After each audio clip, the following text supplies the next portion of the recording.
Students केकिक्स in academy जो platform ते असीं तव्हांखे वेलकम कयूं था। अॼु जी जेको असीं अव्हांखे सीरीज़ कराए रहिया आहियूं जूनियर साइंस टीचर BPS 40 जो फ्री प्रिपरेशन कोर्स। इन जो जेको आहे अॼु जो जेको आहे इम्पॉर्टेंट असीं जेको लेक्चर अव्हां लाइ कलेक्ट कयो आहे त असीं पंहिंजे लेक्चर जो आगाज़ था करियूं पिया। त जेको अॼु असीं पढ़ंदासीं उहो micro organisms and very important chapter आहे। सिंध टेक्स्ट बुक कोड मां असीं अव्हांजे लाइ खयो आहे। टारगेट असांजो आहे JS जूनियर साइंस जे BPS 14 खे क्रैक करिणो आहे कंहिंसां गॾु केकिक्स इन अकेडमी सां गॾु। त असीं जेको आहे हुन खां पहिरियों प्रीवियस लेक्चर जो जेको होमवर्क अव्हांखे ॿुधायूं कहिड़ो माइक्रो ऑर्गेनिज़म TB कास्ट कराईंदो आहे। उहा आहे बैक्टीरिया माइक्रो बैक्टीरिया ट्यूबरक्लोसिस जो नालो आहे। कॉमन MCQ आहे, इलाही ज़्यादा इंपॉर्टेंट MCQ आहे। त अॼु जो लेक्चर असीं स्टार्ट था करियूं पिया की कॉन्सेप्ट वन लीनियर डेफिनेशन में अव्हां सां शेयर था करियूं पिया त माइक्रो ऑर्गेनिज़म्स या माइक्रोब्स छा थींदा आहिनि। हिकिड़ा टाइनी लिविंग ऑर्गेनिज़म्स थींदा आहिनि जेके इन्वॉल्व टू नेक्ट आहे, जेको आहे सो इनविजिबल हूंदा आहिनि, टू नेक्ट आहे, जेके माना अखि सां नज़र न ईंदा आहिनि। उनखे असां माइक्रोस्कोप सां ॾिसंदा आहियूं। जेको इंस्ट्रूमेंट मां तव्हांखे पहिरियां लेक्चर्स में ॾेखारे चुकी आहियां त असां जेको आहे माइक्रोस्कोप सां हिनखे ॾिसंदा आहियूं। नेक्ट आई मीन्स की खुलियल अखि सां इहे नज़र न ईंदा आहिनि। दे एग्ज़िस्ट एवरीवेयर, उहे हर जॻह ते मौजूदु हूंदा आहिनि। एयर में, पाणी में, सॉइल में, ज़मीन में, फूड में, इनसाइड अवर बॉडी, असांजे बॉडीअ में बि प्रेज़ेंट हूंदा आहिनि। त हे कुझु माइक्रो ऑर्गेनिज़म्स आहिनि। हे बैक्टीरिया आहे, वायरस आहे, अल्जाए आहे। अल्जाए ॾिसी छॾियो लाज़मी, हीअ फंगाए आहे, इनखे असां फंगाए चवंदा आहियूं। हे जेको आहे प्रोटोज़ोआ आहे। त इहे जेको आहे माइक्रो ऑर्गेनिज़म्स जा टाइप आहिनि। हीअ तव्हां लाइ विजुअल रिप्रेज़ेंटेशन बि एड कई आहे। इंपॉर्टेंट ही तव्हां थोरो न माइंड में शइ रहिजी वेंदी की छा इहा आहे। त डिस्कवरी ऑफ माइक्रो ऑर्गेनिज़म हे वारो MCQ लाज़मी ईंदो रहंदो आहे। त तव्हां हे वारो MCQ पंहिंजे वन लीनियर नोट्स में लाज़मी लिखी छॾिजो। त एंटोनियो वॉन लीवनहुक जेको आहे फर्स्ट ऑब्जर्व कयो आहे माइक्रो ऑर्गेनिज़म्स यूज़िंग माइक्रोस्कोप। उहो इंस्ट्रूमेंट मां तव्हांखे ॾेखारे चुकी आहियां त माइक्रोस्कोप कीअं थींदी आहे इन 17th सेंचुरी में। त 17वीं सदीअ में जेको आहे हिन माइक्रोस्कोप जे थ्रू कुझु माइक्रो ऑर्गेनिज़म्स, माइक्रो मीन्स के नंढड़ा ऑर्गेनिज़म्स के मीन्स के जानदार या लिविंग थिंग्स। त एंटोनियो वॉन लीवनहुक उन साइंटिस्ट जो नालो हुयो जो पहिरियों दफ़ो ऑब्ज़र्व कया माइक्रो ऑर्गेनिज़म्स माइक्रोस्कोप जे थ्रू 17वीं सेंचुरीअ में, 17वीं सदीअ में। त माइक्रो ऑर्गेनिज़म्स जा टाइप्स कहिड़ा कहिड़ा थींदा आहिनि। त बैक्टीरिया आहे, हिकिड़ो सिंगल सेल्ड ऑर्गेनिज़म थींदो आहे। जीअं इकोलाई बैक्टीरिया, इकोलाई बैक्टीरिया हिकिड़ी बैक्टीरिया जो नालो आहे। असां उनखे इकोलाई बैक्टीरिया चवंदा आहियूं। हिकिड़ा सिंगल सेल्ड ऑर्गेनिज़म्स हूंदा आहिनि, हिकु सेल वारा ऑर्गेनिज़म्स हूंदा आहिनि।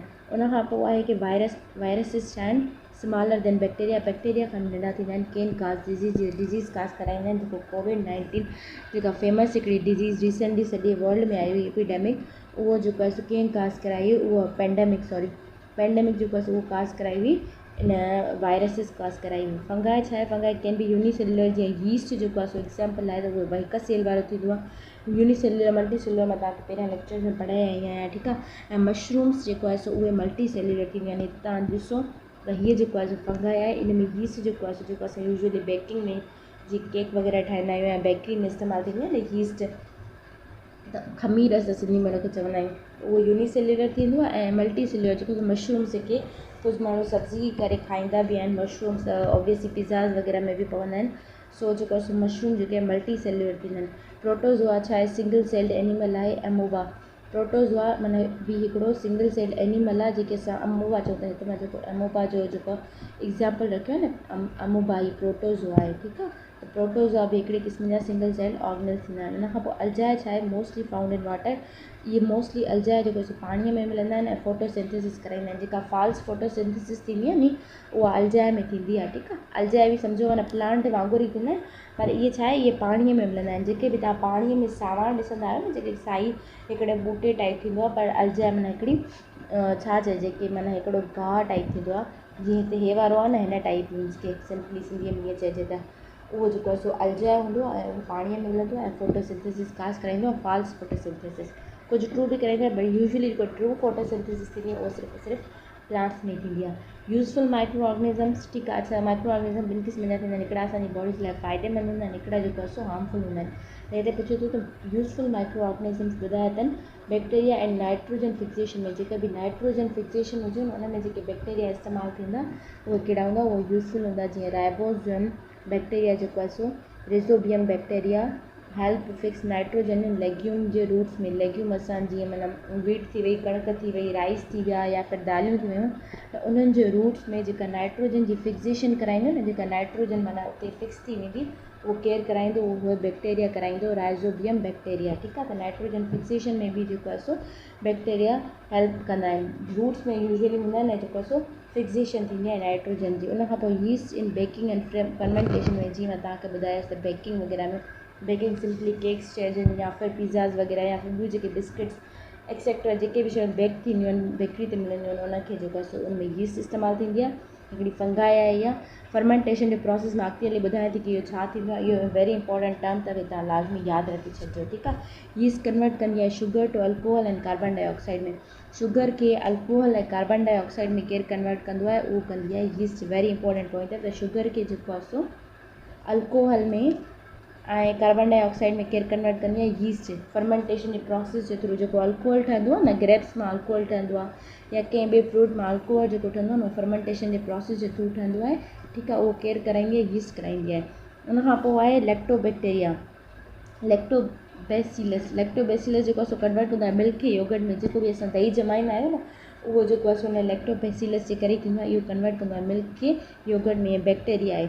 उनखां पोइ पेंसिलिन वेरी इंपॉर्टेंट आहे हिकिड़ी फंगाई आहे यूज़ टू मेक एंटीबायोटिक।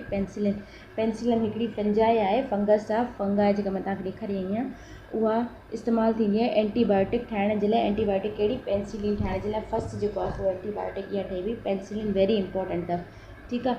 त उनखां पोइ हिकु मां यूज़फुल जेको आहे सो बैक्टीरिया जे लाइ थोरी विजुअल रिप्रेजेंटेशन तव्हांजे लाइ रखी आहे त हीअ जेको आहे सो योगर्ट आहे हीअ मशरूम आहे हीअ साल्मोनेला बैक्टीरिया असां अॻिते हली पढ़ूं था तीअं हार्मफुल थींदा आहिनि। मोल्ड जेको लॻंदो आहे जेको माना फॉर एक्ज़ाम्पल ब्रेड वग़ैरह पई हूंदी आहे त हुन में जेको मोल्ड लॻंदो आहे जेका सावण लॻंदी आहे जेको हिकिड़ो मतिलबु की ख़राबु थियण वारी शइ महसूसु थींदी आहे न उहो जेको आहे सो असां मोल्ड चवंदा आहियूं। उनखां पोइ जेको आहे सो हार्मफुल बैक्टीरिया में जेके अची था वञनि पिया त बैक्टीरिया जेके डिज़ीज़ काज़ कराइनि जीअं कॉलरा वग़ैरह बैक्टीरिया जे करे थींदी आहे।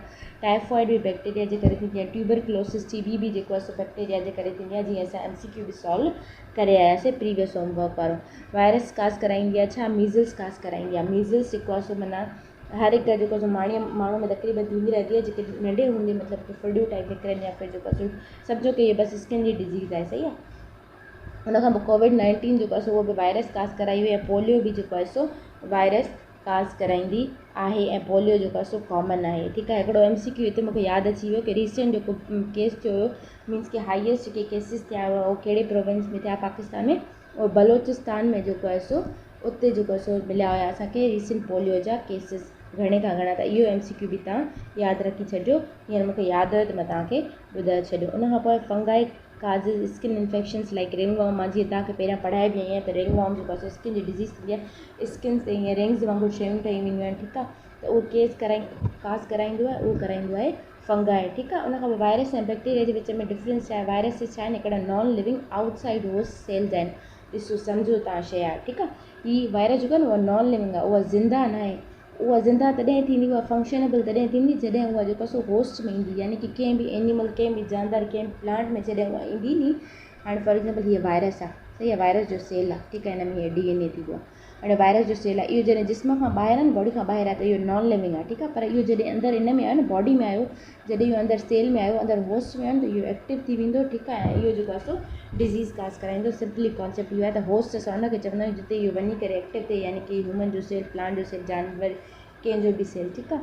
त ॿाहिरि जेको आहे सो नॉन लिविंग हूंदो आहे ऐं अंदरि जेको आहे सो उहो लिविंग थींदो आहे। रिक्वायर होस्ट जो रिप्रोड्यूस उनखे जेको आहे सो होस्ट जी ज़रूरत हूंदी आहे रिप्रोड्यूस करण जे लाइ रिप्रोडक्शन करण जे लाइ। उहो मां ॿुधाईंदसि थी की उहा रिप्रोडक्शन हिनजी कीअं थींदी आहे। त माना की हिन खे होस्ट जी ज़रूरत हूंदी आहे पंहिंजो फंक्शन परफॉर्म करण जे लाइ रिप्रोडक्शन करण जे लाइ जेको आहे सो डिज़ीज़ काज़ करण जे लाइ। ॿाहिरि जेको आहे सो हीअ नॉन लिविंग हूंदो आहे। बैक्टीरिया छा आहे बैक्टीरिया हिकिड़ो लिविंग सेल आहे भले पोइ उहो सेल जे ॿाहिरि हुजे या जेको आहे सो सेल जे अंदरि हुजे। बैक्टीरिया छा आहे लिविंग जानदार आहे ठीकु आहे लिविंग सेल आहे। Can reproduce on their own. हीअ पंहिंजो पाण जेको आहे सो रिप्रोड्यूस कंदो आहे पंहिंजो पाण जेको आहे सो पंहिंजा सेल्स नवां ठाहींदो आहे। हिनखे छा आहे हिनखे होस्ट जी ज़रूरत हूंदी आहे जेसिताईं कंहिं ॿिए जी बॉडी में रहंदो तेसिताईं जेको आहे सो हीअ रिप्रोडक्शन न कराईंदो। Very important points. Pathogen micro organism जेके डिज़ीज़ काज़ करनि मां हिकु दफ़ो पहिरियां बि सम्झाई कि पैथोजन असां उनखे चवंदा आहियूं उहे माइक्रो ऑर्गेनिज़म जेके डिज़ीज़ जेके बीमारियूं काज़ कराइनि। एंटीबायोटिक छा आहे मेडिसिन आहे जेका बैक्टीरिया खे किल कंदी आहे। हीअ वेरी इंपॉर्टेंट पॉइंट आहे तव्हां यादि रखिजो कि बैक्टीरिया ते असां एंटीबायोटिक इस्तेमालु कंदा आहियूं वायरस ते एंटीबायोटिक इस्तेमालु न कंदा आहियूं। वायरस जे लाइ वैक्सीनेशन इस्तेमालु थींदी आहे ठीकु आहे। त हिते मतिलबु मक़सदु चवण जो आहे की तव्हां इहो यादि रखो कि बैक्टीरिया ते हमेशह जेको आहे सो एंटीबायोटिक इस्तेमालु थींदी आहे। हीअ तव्हां शइ यादि रखी छॾिजो जेके बैक्टीरियल डिज़ीज़ थियूं आहिनि। मेडिसिन दैट किल्स बैक्टीरिया जेका बैक्टीरिया करे वैक्सीनेशन मां कल्ह वारे लेक्चर में पढ़ाए आई आहियां कि वैक्सीनेशन छा थींदी आहे हिकिड़ो मेथड आहे जेको बॉडी खे प्रोटेक्ट कंदो आहे फ्रॉम इन्फेक्शन्स। कोई बि असां जेको आहे सो केमिकल आहे न हाणे फॉर एक्ज़ाम्पल वैक्सीनेशन कीअं ठही हुई कि भाई जेको आहे सो फॉर एग्जाम्पल काव में जेको आहे सो डिज़ीज़ थी हुई, पोइ काव जी जिते डिज़ीज़ थी न उन जा जेको आहे सो वीकेंड सेल्स, उन डिज़ीज़ जा वीकेंड सेल्स खणी करे ऐं जेको आहे सो उहो हिन में जेको आहे सो इंटर कया हुया हुन जे हेल्दी सेल्स में, त जीअं जेको आहे सो डिज़ीज़ उहा ख़तमु थी वई। माना कि वीकेंड फॉर्म आहे, पॉइज़न लेस पॉइज़न फॉर्म आहे। चवंदा आहिनि न कि जेको ज़हर खे मारींदो आहे, त सम्झो हिते उहो एग्ज़ाम्पल आहे, एॾो डीप प्रोसेस में नथा वञो, बसि ईअं सिंपली सम्झो कि हिकिड़ो जेको आहे मेथड आहे जेको बॉडी खे इन्फेक्शन्स खां प्रोड्यूस कंदो आहे, हिकिड़ो जेको आहे लिक्विड हुजे, सॉलिड हुजे, वॉट्सएवर हुजे, वीकेंड फॉर्म आहे डिज़ीज़ सेल्स जो, जिते बि डिज़ीज़ हूंदियूं आहिनि उन्हनि सेल्स जो वीकेंड फॉर्म आहे ऐं फर्दर डिज़ीज़ खे जेको आहे सो रोकींदो आहे, सिंपल फॉर्म जो आहे। ठीकु आहे। उन खां पोइ मतिलबु ॿियो दफ़ो जॾहिं डिज़ीज़ थियणी हुजे त ऑलरेडी उहो जेको आहे सो जेको आहे सो एंटीबायोटिक्स थियूं पियूं हूंदियूं बॉडीअ में, जेको आहे सो सॉरी मतिलबु कि और जॾहिं बि डिज़ीज़ थिए त ऑलरेडी माना हिकु दफ़ो डिज़ीज़ थी त हाणे उहो असांजे इम्यून सिस्टम खे ख़बर पइजी वई आहे त हिते असांखे डिज़ीज़ थी आहे। ठीकु आहे। हाणे जॾहिं बि इहो इन्फेक्शन ॿीहर थींदो न त उहो जेको आहे सो मैसेज हुते पियो ई आहे कि हीअ डिज़ीज़ जेको आहे सो पहिरियां तव्हांखे थी चुकी आहे। ठीकु आहे। त हीअ जेको सो वैक्सीनेशन छा आहे, हिकिड़ो वरी वीकेंड फॉर्म असां इंजेक्ट कंदा आहियूं, जीअं पोलियो जी वैक्सीनेशन इंजेक्ट कंदा आहियूं।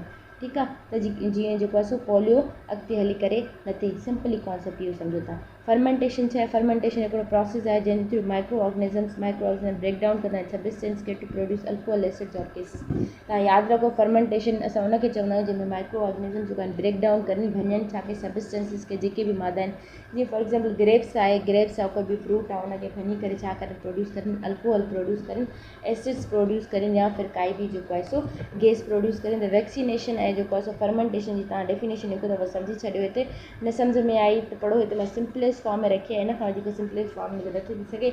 अदरवाइज़ जेको आहे वैक्सीनेशन जे लाइ इलाही इंपॉर्टेंट शयूं मिलंदियूं आहिनि असांखे, पर मां जेको सो एॾो डीप कॉन्सेप्ट नथी सम्झायां पई तव्हांखे। माइक्रो ऑर्गेनिज़म ते मां इलाही जेको आहे सो हाणे लेक्चर ॾेई चुकी आहियां, लास्ट वारो लेक्चर बि असांजो इन सां रिलेटेड हुयो, हे वारो बि, छो जो माइक्रो ऑर्गेनिज़म्स ऑब्वियसली डिज़ीज़ वग़ैरह में काज़ कराईंदा आहिनि, त इहे जेको आहे सो इंपॉर्टेंट आहिनि असांजे लाइ। उन खां पोइ डिकम्पोज़िशन बि हिकिड़ो वर्ड आहे, डिकम्पोज़िशन उनखे चवंदा आहियूं जॾहिं बि जेको आहे सो लिविंग थिंग्स जेको आहे सो डेड मैटर में कन्वर्ट थी वञनि, मट्टी में कन्वर्ट थी वञनि, या मिनरल्स वग़ैरह मट्टी में मिली वञनि, त उनखे जेको आहे सो असां डिकम्पोज़िशन जो प्रोसेस चवंदा आहियूं। अॻिते हली करे हिन डेफिनेशन बि पढ़ूं था असां।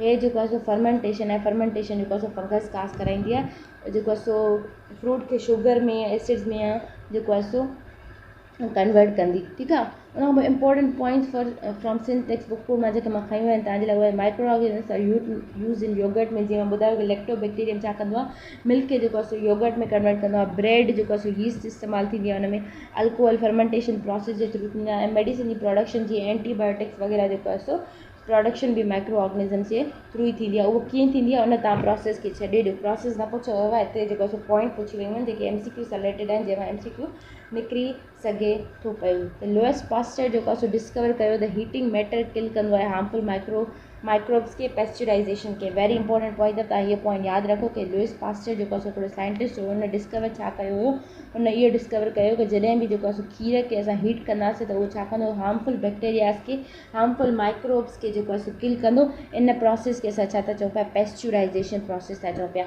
लुइस पास्चर छा कयो, डिस्कवर कयो त हीटिंग ऑफ मिल्क किल कंदो हार्मफुल माइक्रोब्स खे, जेके असां पेस्चुराइज़ेशन चऊं था। Viruses are non living outside the host body, मां तव्हांखे सम्झाए चुकी आहे कि वायरस जेको आहे सो होस्ट जी बॉडी खां ॿाहिरि जेको आहे नॉन लिविंग हूंदा आहिनि। प्रोटोज़ोआ छा काज़ कराईंदा आहिनि, डिज़ीज़ काज़ कराईंदा आहिनि, लाइक मलेरिया जे प्लाज़्मोडियम जेको आहे सो मलेरिया काज़ कराईंदो आहे।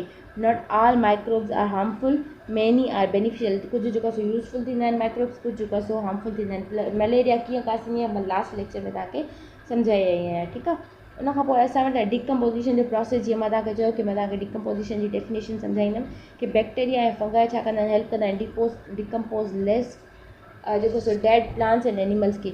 बैक्टीरिया ऐं फंगाई छा कंदा आहिनि, उहे असांजी मदद कराईंदा आहिनि जेको आहे सो डिकम्पोज़ करे, माना कि उनखे जेको आहे सो माना ख़तमु करण वारे फॉर्म में आणे छॾनि। ठीकु आहे। छो जो लाइफ जेको आहे हिकिड़ी साइकिल आहे, इंसान पैदा थिए थो, जानदार पैदा थिए थो, वरी उहो डेथ करे वञे थो, वरी उहो मटी में मिली वञे थो, वरी जेको आहे सो पैदा थिए थो, वरी जेको आहे सो डेथ करे वञे थो, वरी उहो जेको आहे सो मटी में मिली वञे थो।